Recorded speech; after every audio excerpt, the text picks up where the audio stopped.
Good.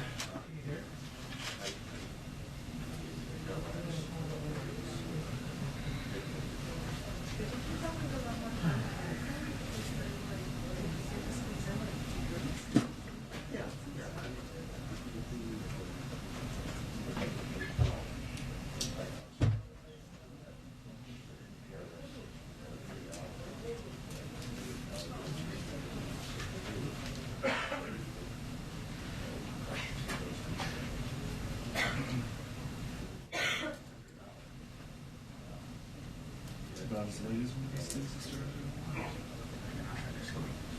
That's insane.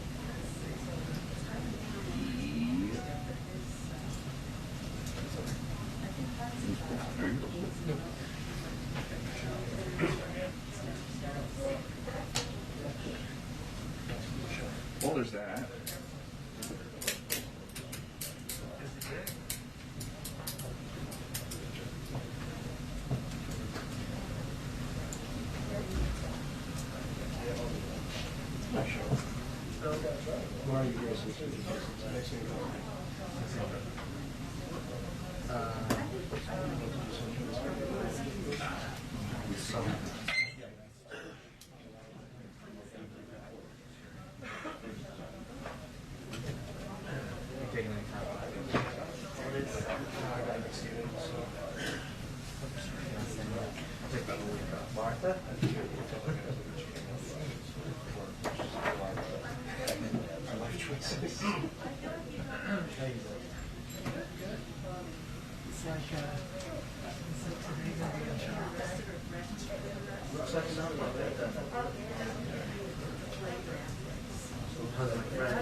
Yeah, I see this.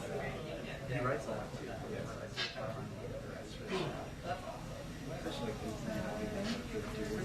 Yeah, it's such a nice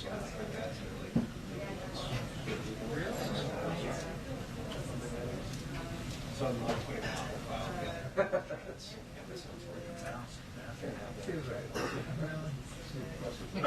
Really? After we pulled his head out from the ceiling, looked at me. I thought he was going to stick his paw out and ask him.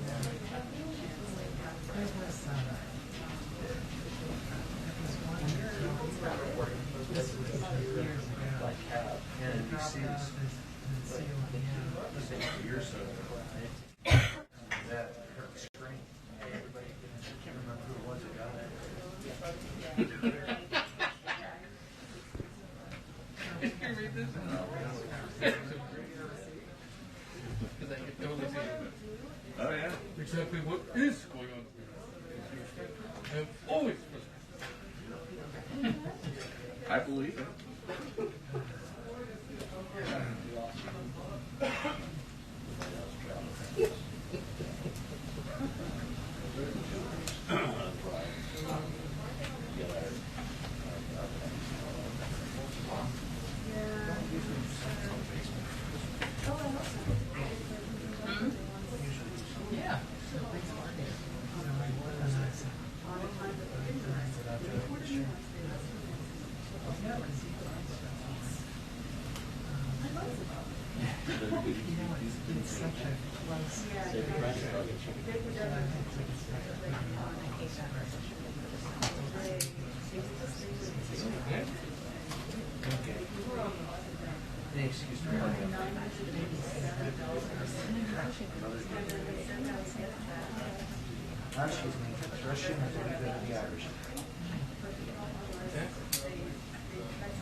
I'm doing well, April. How are you? All right. It's back up, better than ever.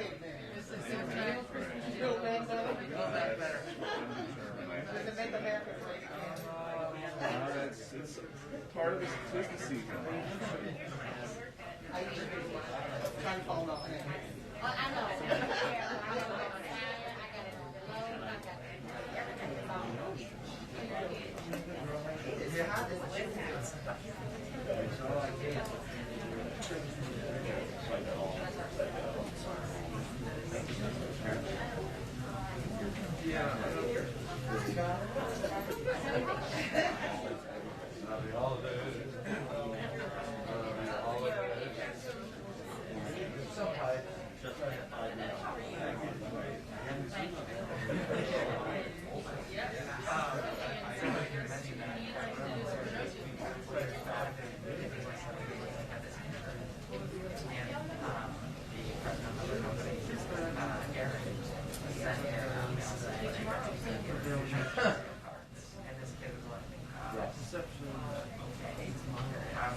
2-minute warning debriefing. Thank you.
Is all this enough for you or no?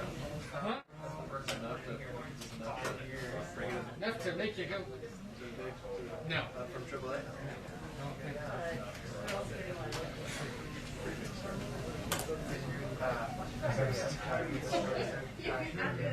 The longer she waits,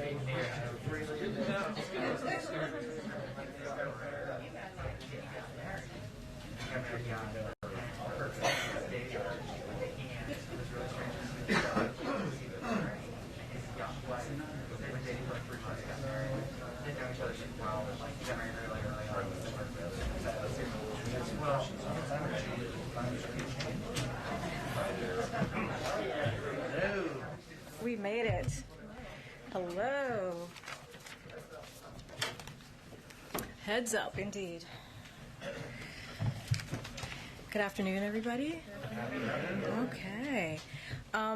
So joining us today is Deputy National Climate Advisor Ali Zaidi, where he helps implement the President's domestic climate agenda, coordinating the all-of-government approach to tackle the climate crisis, creating good-paying union jobs, and advance environmental justice.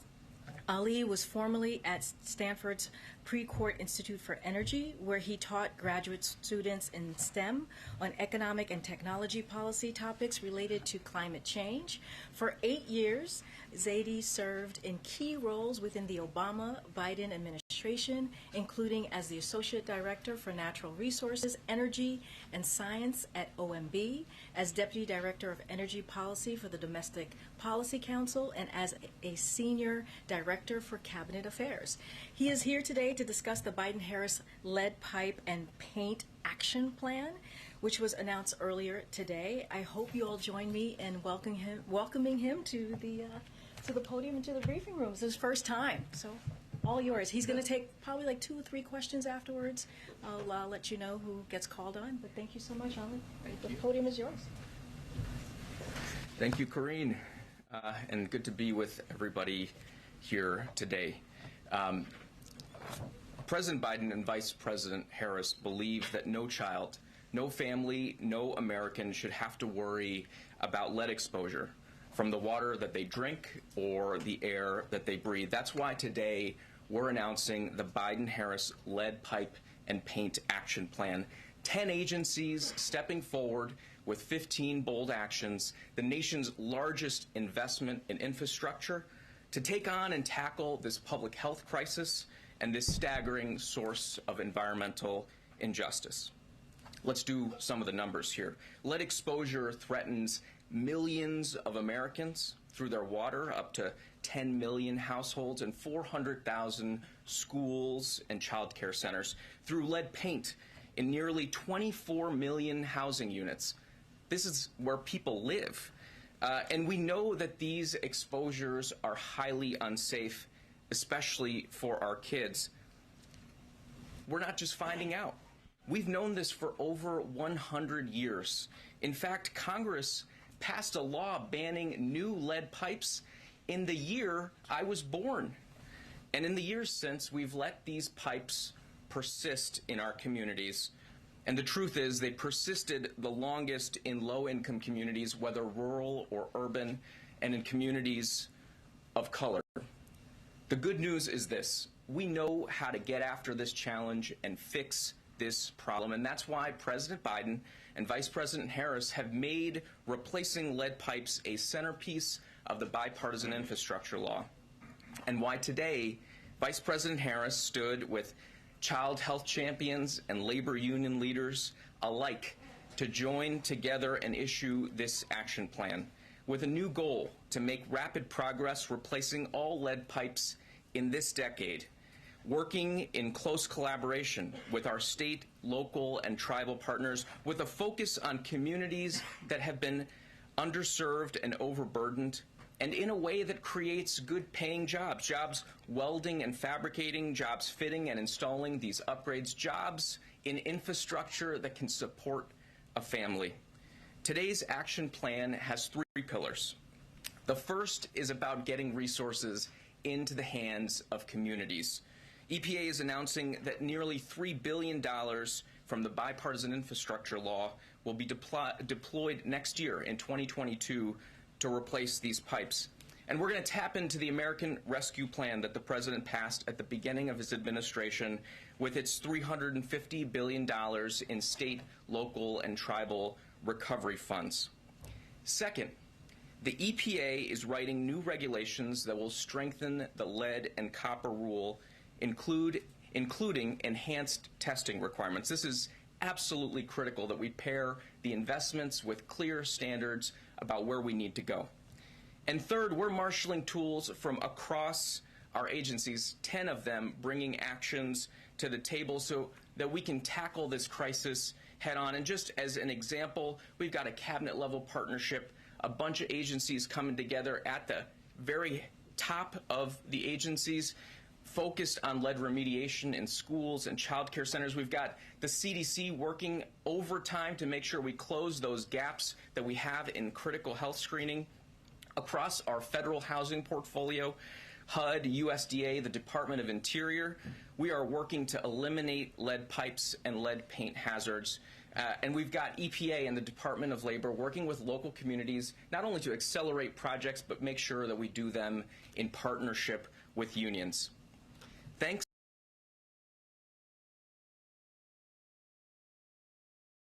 to the leadership of the President and the Vice President, we passed a big deal bipartisan infrastructure law, and that's going to help us replace all the lead pipes, and we're excited to get to work. And with that, eager to take some questions. Thank you so much, Ali. Ali, I'd like to ask you about the Build Back Better plan. The plan is sort of clearly at risk right now in Congress. It certainly doesn't look like it's going to happen before Christmas.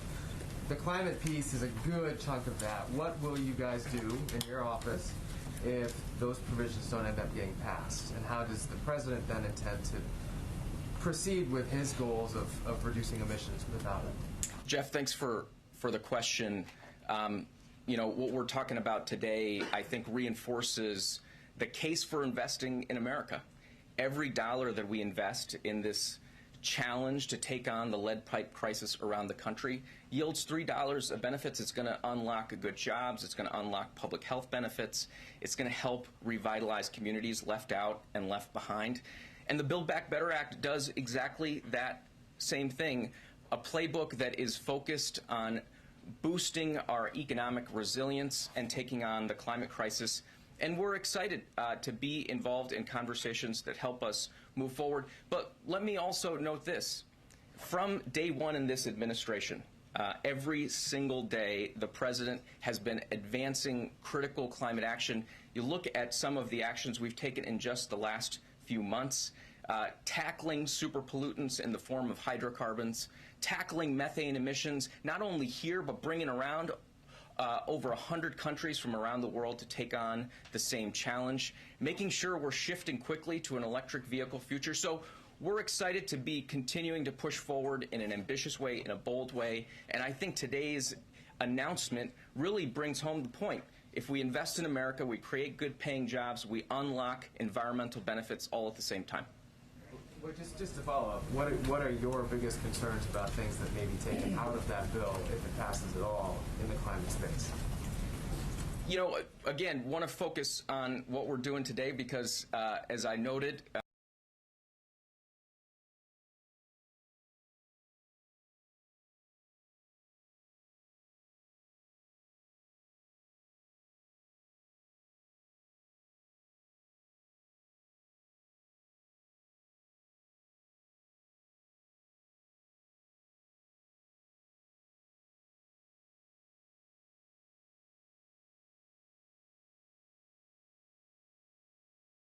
into communities, helping sustain families all around the country.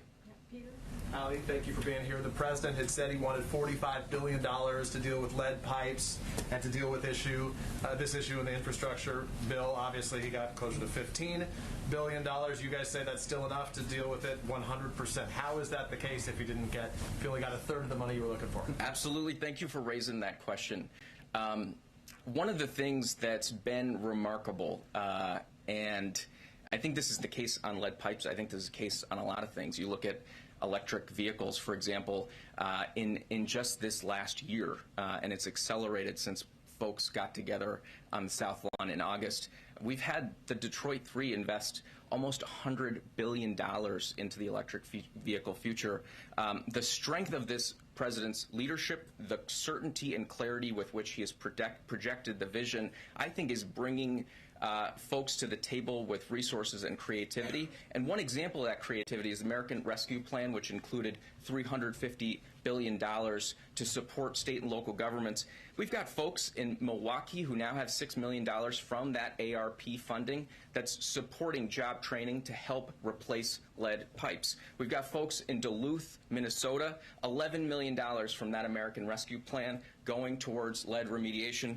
I grew up in Erie, Pennsylvania, so I'm particularly excited about the $6.5 million that Governor Wolf helped unlock so that Erie can get after some of the lead gooseneck issues that they've got in the community. So one, we are seeing folks sprinting in this direction right now, right away. The second thing, and this is where the action plan comes in, is we've been working really hard to make sure that we're being inventive and creative in the way we go after this challenge. That means creating regional technical assistance hubs. It means making sure that we're standardizing contracting. We're using the best technology. We're using data tools to help bend the cost curve, because this doesn't have to cost as much as it's always costed. We have been learning along the way, and it's time to harness those learnings to deliver the solutions that the American people are looking for. April?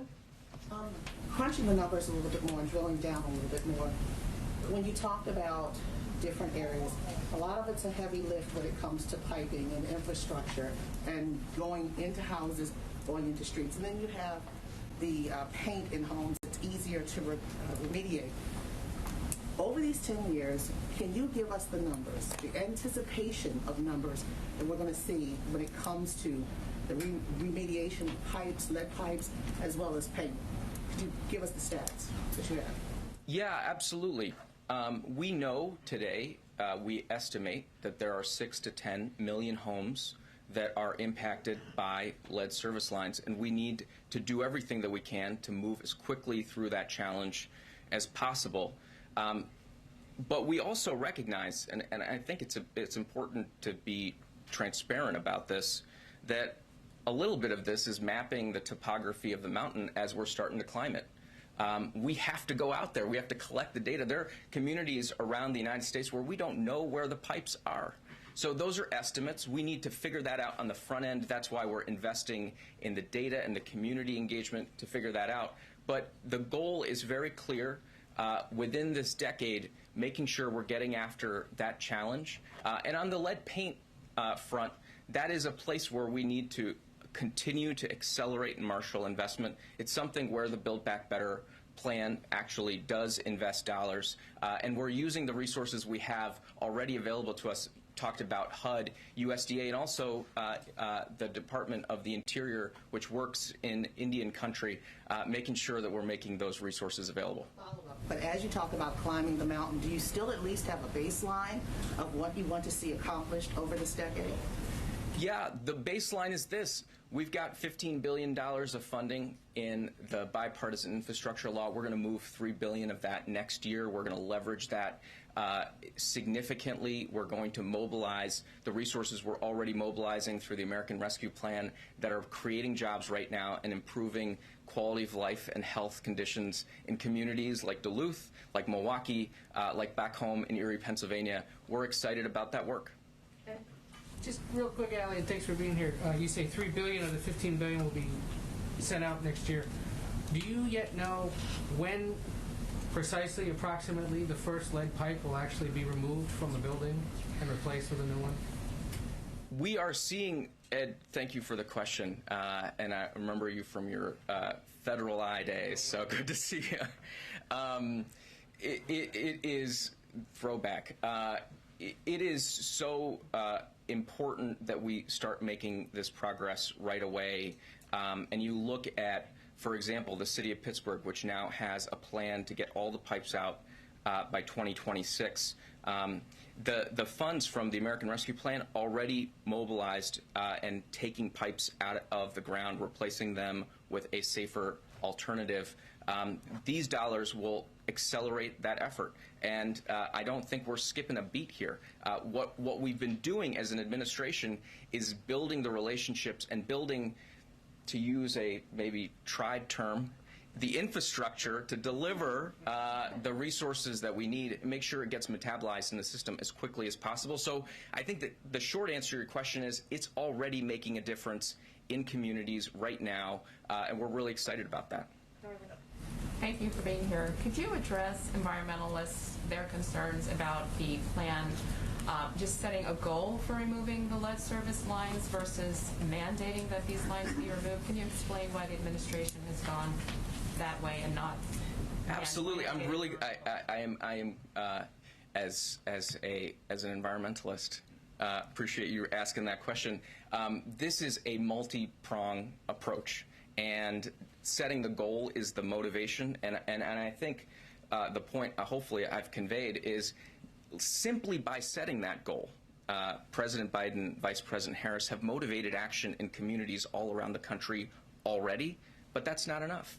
And what the EPA is doing is embarking on rulemaking that will create new binding requirements so that we can have the certainty. I mean, you just think about, you put your kid in the car, you don't just buckle them up with a regular seatbelt, you put them in the car seat, you put the seatbelt on. I would say a lot of my friends click 4 or 5 things before they start driving. We're going to invest. We're going to set standards. We're going to bring technical assistance. We're going to be there shoulder to shoulder with folks as they take on this challenge. And the EPA is doing that. And just to speak to the EPA process, on day one, the first day of this administration, the president signed an order reestablishing the scientific integrity of our rulemaking processes. And so that is what's going to dictate the process, but the goals are very clear, and I think you heard them from Michael Regan, our administrator, how vigorously the EPA intends to develop standards, requirements, to make sure that we're delivering on the target. Okay, we're going to take 2 more, Phil and Zolan. I'm going to follow my good friend Jeff's lead and broaden it out a little bit, if you don't mind. Given the scale of the administration's climate ambitions, of which this is very much a good example of, have you guys felt any constraints on the regulatory side by concern over securing one vote in particular in the United States Senate in terms of what you're able to do, how far you're able to go in terms of your agenda on the climate side broadly? You know, one of the things that's been constraining, and I don't think folks write about this enough, is the incredible hollowing out of the U.S. government as we came in. And one of the things that folks at EPA and other regulatory agencies have had to do is build up that strength, that capacity to be able to do the analytical work to underpin regulations. To the point earlier, we've got to make sure that these regulations are grounded in the best science and the best data, the best engineering work. But if you look at our record, I just tick through some of the sectors. You look at the industrial sector, we finalized regulations that will take hundreds of million metric tons out of the air in the form of hydrofluorocarbons avoided. You look at the oil and gas sector, we proposed the most sweeping methane action strategy and rules requirements around reducing methane emissions. And we went and we galvanized the rest of the world to come along with us, over 100 countries joining that ambition. You look at the auto sector, which is going through transition. We've been at the table, and this is because of the leadership of the president and the vice president. We've been at the table with the automakers, with the environmentalists, with the engineers, with the scientists, and with our brothers and sisters in the UAW, and we forged historic standards that will reach further than ever before on electric vehicles and on fuel economy. So you just tick through it, sector by sector. We've made tremendous progress. And the regulatory muscle is not the only one that we're leaning on. Just last week, the president signed an executive order. Last week, he signed an executive order setting new goals for procurement, how we use our buying power as the largest purchaser of goods and services in the world, how we use that to accelerate progress in electric vehicles, in clean power, in 24/7 clean power, in the building sector, even in clean materials like clean steel and clean cement. So I don't think there's any shot we're not taking. I think we are excited to be able to lean in and do it in a way that's grounded in the best science, grounded in the best analysis, and that's going to bring folks along, bring along the good-paying jobs that the president talks about every time he talks about the climate crisis. Go ahead, Zolan. Just a follow-up on Build Back Better. There's multiple reports that Senator Manchin is objecting to, including drilling bans off the Atlantic and Pacific coast, as well as Gulf of Mexico. How significant of a loss would that be? What is the White House doing to keep those in the bill? And just separately, a ban on drilling in ANWR is still in the package. What is the White House doing to ensure that that stays in the package? Well, let me talk a little bit about what we've been doing. This is a president that came in and right over there signed back the protections for Bears Ears, an incredibly important national monument and Grand Staircase Escalante. He halted leasing in the Arctic Refuge and in Chaco Canyon, important places to protect for posterity. He set the first ever national conservation goal. And is galvanizing folks across sectors, across states and local governments in tackling the climate crisis in a way that recognizes it's not just what we're doing to nature, it's that nature can be our partner in taking on the challenges that we face. And look, we've had incredibly productive dialogues in the context of this bill and others on how we take on the climate crisis in a way that marshals the power of nature-based solutions. And the bipartisan infrastructure law, by the way, hopefully I get to come back for the $21 billion we're going to spend to remediate the places we fouled and that can now become hubs of economic activity and hubs of climate solutions based in nature. That was in the bipartisan infrastructure law and brought together Democrats and Republicans in both chambers of the House, passed something historic. So we're excited about that work, and we're moving forward. But it does seem like the drilling bans are now not in Build Back Better. So, I mean, how significant of a loss would that be? And can you still achieve your climate goals if that is left out? So I think I'm going to let Karine go into the minutia of the negotiations. But let me just say, because I think it's come up a few times, Jeff started it, so he gets tagged with it. We've got an incredible crisis that we're taking on in the form of climate change. The president set an incredibly ambitious national target, 50 to 52% emissions reductions by 2030. He did that in April. And we have done everything we can to pursue the multiple pathways that are available to us in every sector. There's no silver bullet when it comes to the climate crisis. But there is a thing as being too late. There's a thing as not being ambitious enough. And we're trying to make sure that we are as ambitious as we can be, leaning into every opportunity we've got in front of us. And I think today is a great example of recognizing the intersections of these policy areas, recognizing the opportunity that's embedded in the crises that are in front of our communities, and being, as I think a president and vice president model for all of us, happy, excited warriors chasing after the prize here, which is to be partners to the American people, and oftentimes folks who have been left behind and looked over. So we're grateful to be part of that work. Awesome. Thank you so much, Holly. Thank you. He has to go. He has to go. Thank you. There are rural people who don't believe that with the Thank you, Ollie. able to change lead pipes in rural areas.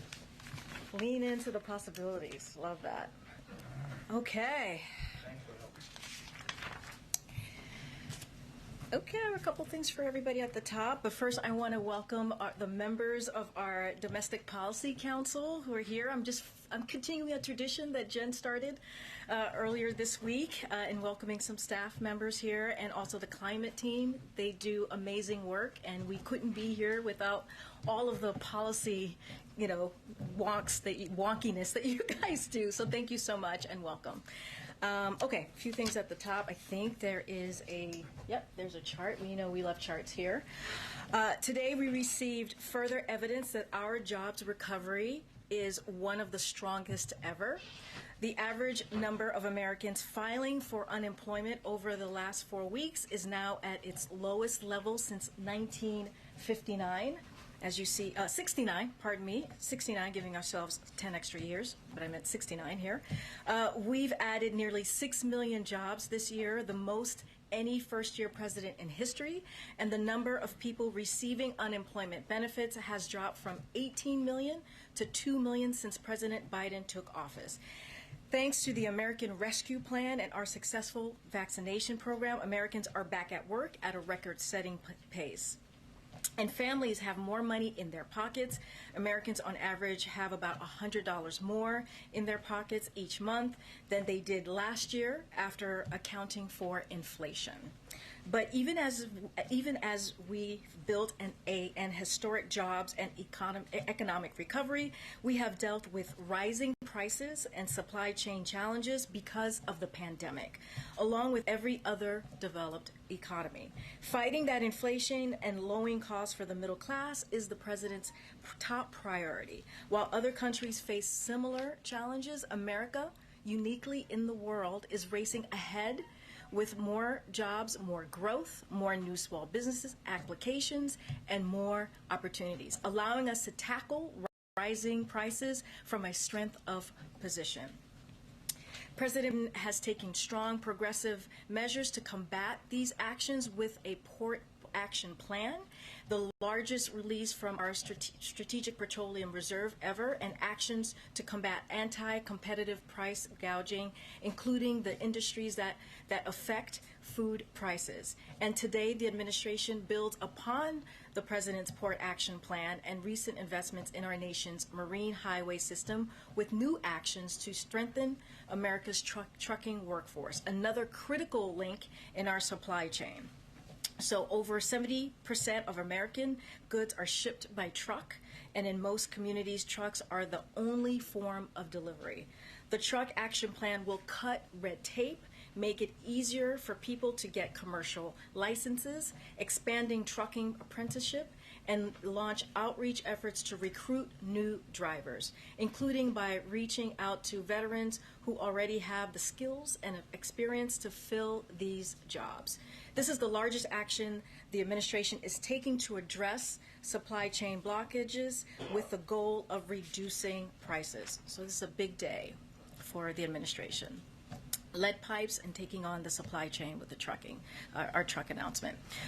Yesterday, the Department of Education released new data showing that 99% of students are enrolled in full-time in-person learning this school year. The data shows that not only did schools open their doors to offer full-time in-person learning this year, but that nearly all students and parents actually chose to come back as well. This is very good news and in alignment with one of the president's top priorities. It's why he pushed so hard to pass the American Rescue Plan, which is giving schools funding to continue implementing mitigation measures, as well as help get students back on track. This week, Secretary Cardona also visited Baton Rouge and highlighted how American Rescue Plan funds can be used for tutoring, hiring additional educators, and putting in place other supports to help students recover and accelerate their learning. And last but not least, today, Deputy National Security Advisor for Cyber Ann Neuberger and National Cyber Director Chris Inglis put out a letter to directly communicate with CEOs and business leaders around the country about the specific steps they can initiate now to reduce the risk for their organizations during this time of heightened risk and into the new year. Some examples of these steps include changing passwords and mandate multi-factor authentication, backing up your data, and ensuring you have an incident response plan in place. There's not a specific threat we are tracking, but historically, we have seen breaches around national holidays because criminals know that security operations centers are often short-staffed, delaying the discovery of intrusions. And with that, I give it to you. Go ahead. Thanks, Karine. Is there any comment on the release of the U.S. missionaries who were held in Haiti? Was the U.S. government involved in getting them sprung?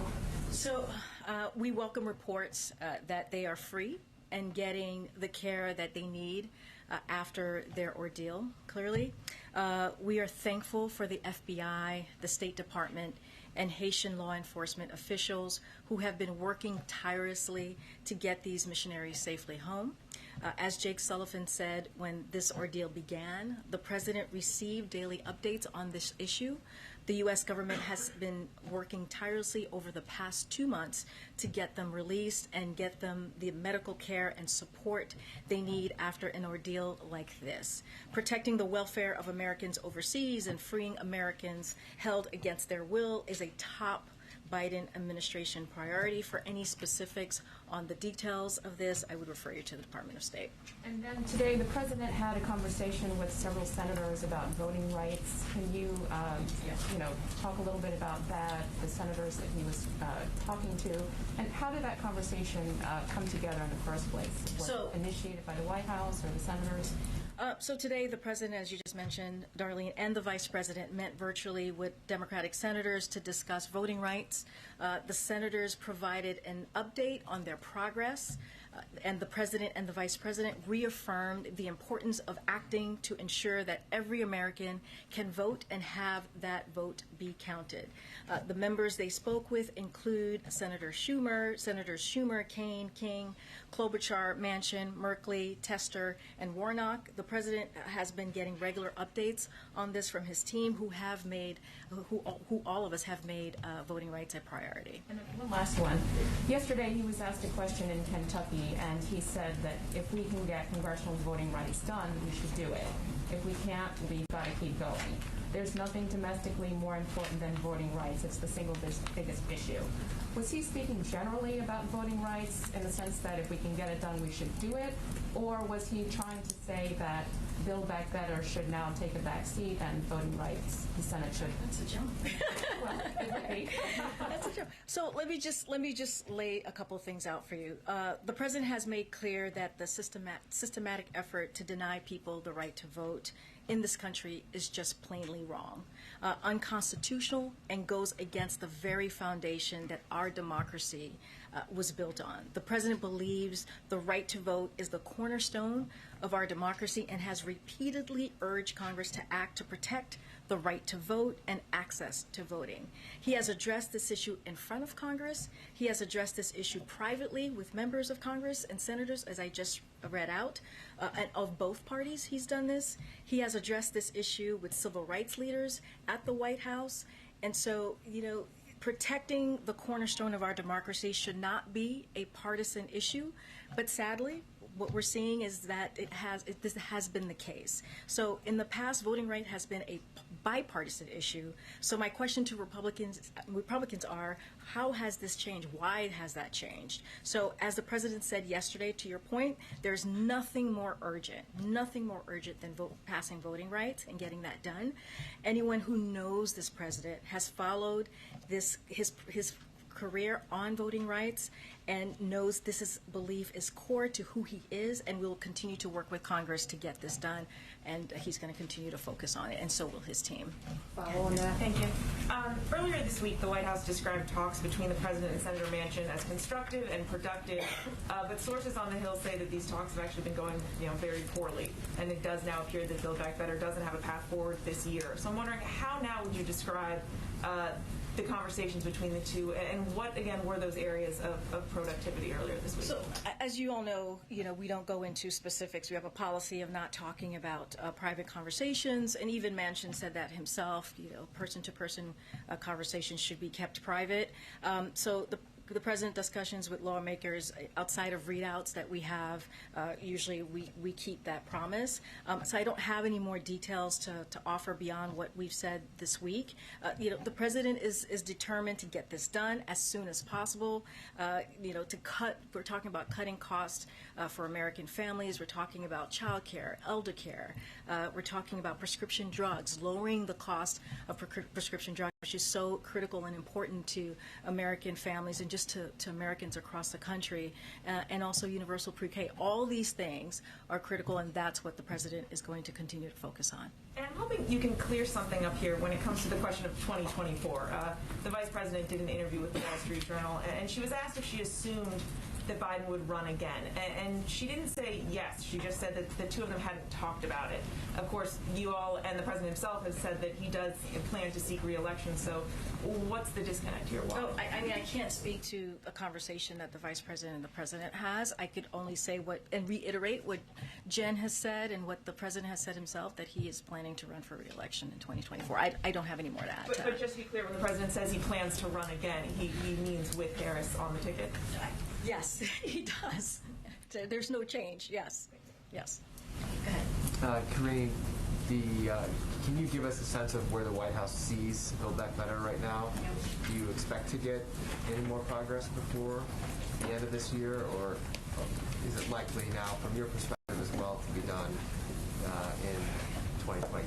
As you know, we love process questions here. Let's see. Glad to provide. So, look, there are a number of conversations happening behind the scenes, and I'm just not going to get. I'm not in a position to give you an update or to get ahead of what the process is going to be here today. What I can reiterate how important getting Build Back Better done. This is a priority for the president to lower cost again for Americans, as I just listed out: child care, elder care, prescription drugs, universal pre-K. All of these things are highly critical to American families, and that's what they want us to see us do, is to deliver, and that's going to be our focus. And then one more on COVID. The variant is raging. Deaths and cases are up in this country and worldwide. The president unveiled his winter plan a few weeks ago. Broadly, given where the cases are right now, does the White House feel that its strategy is working? So we know that the tools that we have in place indeed works, right? And the president, what he did with his winter plan that he put out a couple of weeks ago is just to build on that, build on what we know works.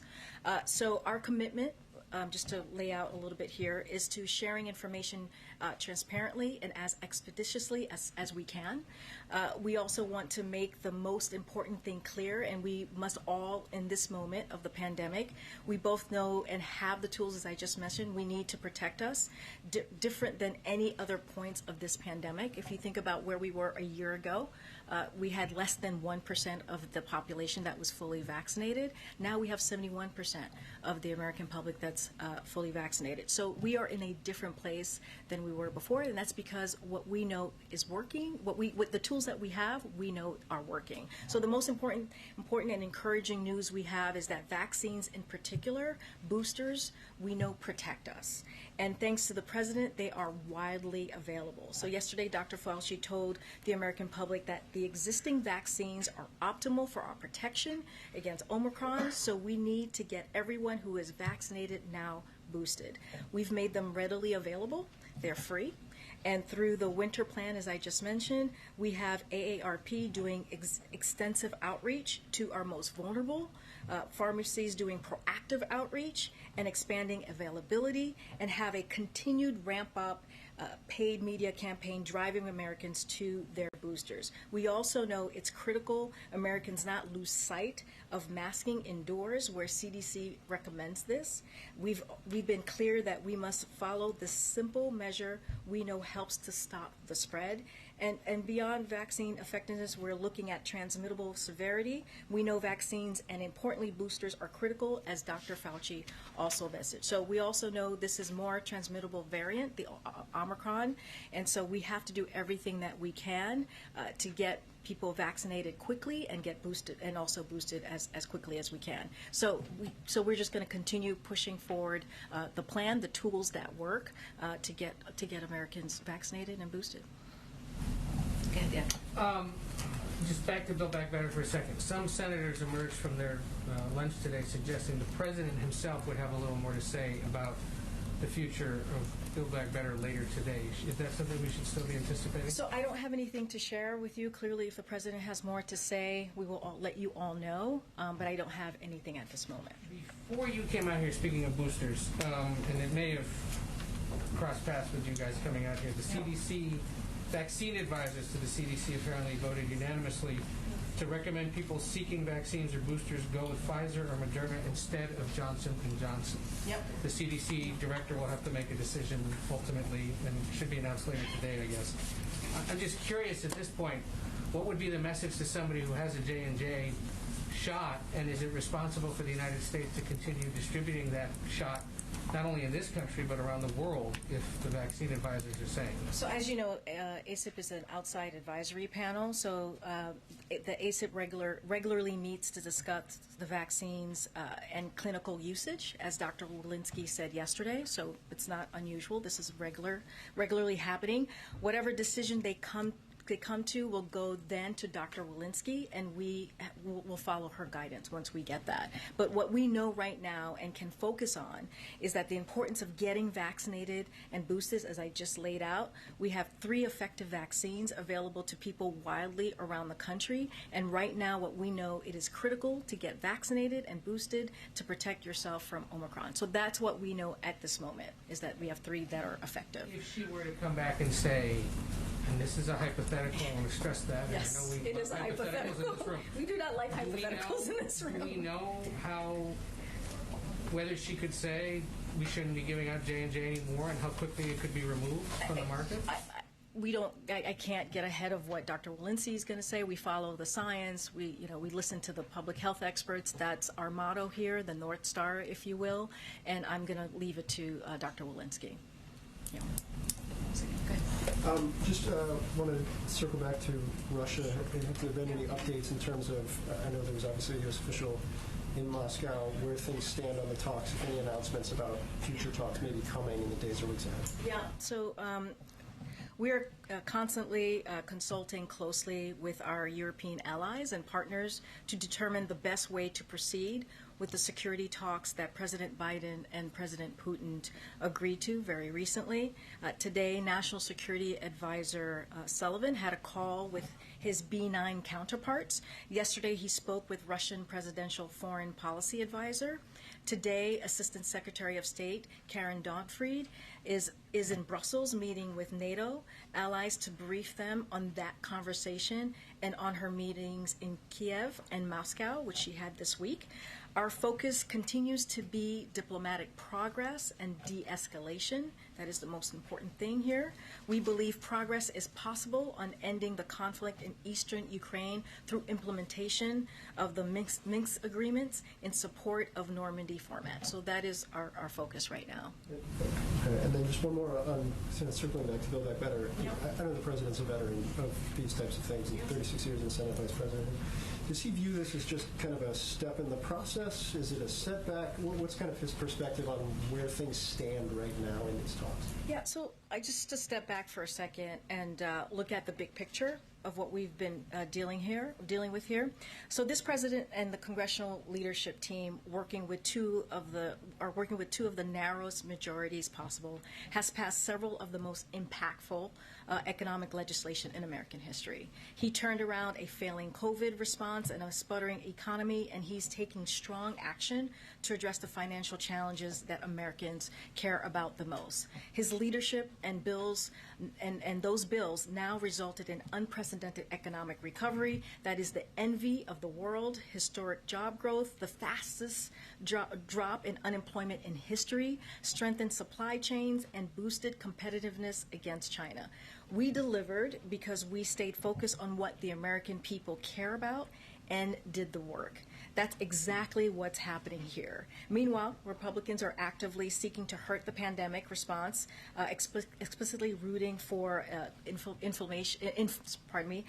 inflation to get worse, and so they are blocking what we're trying to do for the American people, which is bringing down the cost and doing the work on behalf of the American people. So of course, any president wants anything to happen sooner, right? He wants us to get this done as soon as possible. He wants to deliver the Build Back Better plan for the American families as soon as possible. But we understand that it's going to take time, and we're going to continue doing the work. Go ahead. Good, Aisha. Another question on Build Back Better. I know that seems to be the theme of today, Yes. but one thing that seems to be a sticking point is for Senator Manchin is the child tax credit, and so I do want to know is the White House willing to move the expanded child tax credit, the payments that people get each month, is that negotiable? When you say move, meaning? So move it from Build Back Better. So let me have it as a part of the plan. So first, if a standalone bill, right? Bill or, yeah. Okay. So in order to do that, we need the 60 votes in the Senate, and we just don't have that, right? So that is not an option here. But what we're going to continue to do is move forward and have the conversation on Build Back Better, and to get that done. That's one of the reasons the president included it in the child tax credit, included in the Build Back Better bill. Look, the CTC puts money directly into the pockets of families across this country at a time when, unfortunately, the cost of some everyday things have gone up. We'd hope that everyone in this town, regardless of party, would support it. The president was clear when he signed the child tax credit extension into law as part of the American Rescue Plan. He viewed it as a vital tool to fighting child poverty and helping families. So the president believes the child tax credit is highly effective policy and needed now more than ever, and that's why he included it in the Build Back Better plan. And so must it remain in the Build Back Better plan? Because there's some talks about it possibly being removed and maybe not being a separate plan if Manchin will not support it. Well, all I can tell you right now is if we pull what we've been hearing and people have been asking us, how would we support it being in a standalone? And the thing is, the reality is, you need 60 votes in the Senate. We do not have 60 votes in the Senate to do that as a standalone. So we're going to continue to make sure that we work with the Senate to really get Build Back Better done. And just really quickly on voting rights, I know you said that there is nothing more urgent for the president right now than voting rights, but it does seem like Build Back Better, all these other things have taken a priority over voting rights. Like that there has not been movement, and there is a great deal of frustration from, activists, voting rights activists about that. So I guess how do you address that to say that it is the most urgent thing, but it does not seem to be the top priority legislatively? Let me just run through a little bit of what we have done, because I think that's important. I feel like sometimes that gets lost as we're talking about voting rights, and it shouldn't, because the president has made this a priority. Voting rights has made this a priority throughout his career and practically on day one. So dozens of White House staff work on this priority every day, and it is fundamental to upholding the rule of law. You all heard the president speak about this at length at the 10th anniversary of MLK's memorial, which was not too long ago, decrying the big lie and making the case for voting rights legislation. Here's what we've also done, because we are not waiting for legislation. We wanted to make sure that we moved forward very quickly and got some of these things done. So the president's historic executive order in March, which he signed on Bloody Sunday, and which agencies have now submitted action plans for, leveraging the power of the administration to protect the franchise and make it easier to vote. That's one. DOJ has been doubling their voting rights staff at the Civil Rights Division, as well as taking steps to ensure compliance with voting rights statutes, launching a task force to combat the increase of threats against election officials and election workers, and issuing guidance on a variety of issues pertaining to fair and secure elections. And the president appointed the vice president at her request to lead this administration-wide effort using the bully pulpit and convening power to the White House. So the president believes the right to vote is critical, it's crucial to the health of our system of government. So that's what we've been doing. So I don't want that to get lost. I'll get to you in a second, April. Thanks, Karine. I wanted to also follow on this child tax credit issue with Joe Manchin. I remember a couple of months ago we were sitting on a tarmac, delayed because the president, with much fanfare, came out and announced the data framework that had sort of sign off from senators. And then this week we've learned that Joe Manchin has either asked for child tax credits to come out or sort of pitched a 10-year child tax credit that would cost 1.4 of his $1.75 trillion. So based on that, has Joe Manchin sort of reneged on a commitment that he made to the president when you guys made that announcement, or did you not actually have the announcement in hand before we did the announcement? Look, Justin, as I said, I'm not going to get into private conversations. Certainly not going to lay out what has been negotiated or not negotiated. I'll let Senator Manchin speak for himself on what he wants included or not and where he sees this. And then on COVID, in response to Jeff, you said that the tools that we have are working. And I take the point that if you're fully vaccinated and boosted, the chance of severe harm from COVID to you, your personal risk is relatively low. But that doesn't describe a majority of Americans. And just in the last 2 weeks, we've seen cases up 40%, deaths up more than a third. And so I'm wondering, in light of that, are you guys still categorically ruling out the possibility that we might see lockdowns this winter, especially considering how boosters have not kind of had the uptick that we would need to see here? And are there going to be any operational changes here at the White House? Obviously, the president, 79 years old, he's been boosted, but the virus is swirling in a way that we haven't seen probably in a year. Look, as it relates to shutdowns, which is what I was trying to convey to Jeff as he asked me this question. Look, we've been very clear. Dr. Fauci has been very clear. Our public health experts have been very clear. We know what works, and we're going to continue to do what works, which is making sure that we do everything we can to get folks vaccinated. We're at 71% of people being fully vaccinated. That's a huge difference to where we were a year ago. As I just stated, a year ago we were at less than 1%. We're at 83%, more than 83% of people who have at least one shot. So we're doing the work to get us there. With boosters, about more than 50 million people have gotten that booster shot.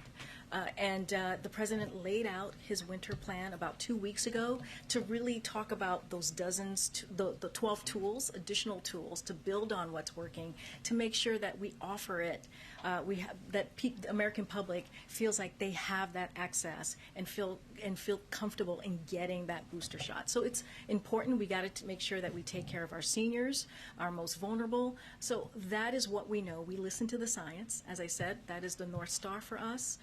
We listen to health officials, and so we're going to continue doing what we know works and continue to talk to the American public about that.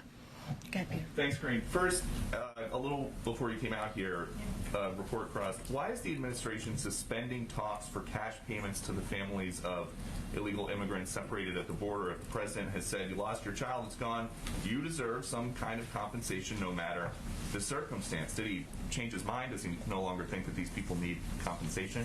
So, Peter, it's ongoing litigation, so I would refer you to the DOJ. I can't speak about it from here. Okay, a question about crime recently. The mayor in San Francisco is now trying to add police funding because when she pulled it to reinvest in communities, crime went way up. So would President Biden, as the leader of the Democratic Party, advise Democratic mayors not to pull money from police budgets?